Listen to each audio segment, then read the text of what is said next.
घोटकी से हमारे bureau chief Syed मंदर शाह की रिपोर्ट के मुताबिक नामालूम चोरों ने करियाने की दुकान के लाखों रुपए की चोरी कर ली और फरार हो गए। शहरी सरापा एहतजाज है। घोटकी गला मंडी के करीब वाक़ शाहनवाज शेख के करियाने की दुकान से 4 से 5 लाख रुपए की चोरी की वारदात हुई। वाक़े के खिलाफ मुतासरा दुकानदार शाहनवाज शेख, फरमान चाचड़, फरीद शेख, इरशाद अहमद, इरफान शेख, आबिद और दीगर ने एहतजाजी मुजाहरा करते हुए फौरी तौर पर चोरों की गिरफ्तारी का मुतालबा किया है और माली मसरूका भी वापस किया जाए। मुलविस चोरों को गिरफ्तार करके कैफले किरदार तक पहुंचाएं। शहरियों ने मुतल्लिका इदारों से अमन अमान बहाल करने के लिए फौरी और सख्त इक़दाम उठाने का भी मुतालबा किया है। मंडी पोयों दुकान में रात जो बनी महेश सेक्शन थाने ते भी वियो आहियां, NC भी करायो आहियां, हर शइ करायो आहियां। सिर्फ़ु पुलिस आसरा ॾे बाबा ॻोल्हियूं था। मुंहिंजो लखे रुपए जो नुक़सानु थी वियो आहे। उन खां पोइ का माना ख़बर नथी पए न को पुलिस मां ॿुधायो, सिर्फ़ु आसरा इहो ॾिए थी त बाबा असां ॻोल्हियूं था।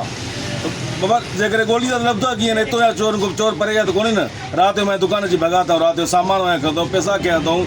उन खां पोइ लखे रुपए में चोरी थी वई आहे। माना अञा ताईं कुझु बि SHA मूंखे इअं न चयो त बाबा थींदो, सिर्फ़ु इहो चए थो त बाबा ॻोल्हियूं था।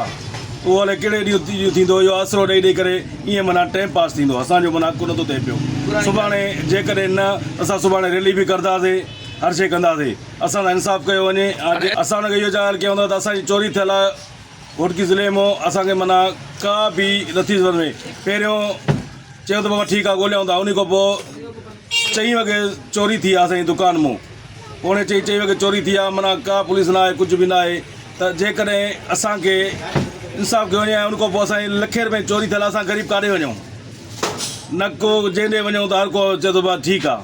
छो सिर्फ़ु ठीकु करनि था, को माना आसिरो सिर्फ़ु असांखे आसिरो न थो वञे। असां इहा अपील था कयूं DG साहब के, SP साहब के, त असांखे पंहिंजी चोरी मिली वञे। जेके असांजी चोरी थियल आहे, महिरबानी करे वापसि असांजी कराईंदा।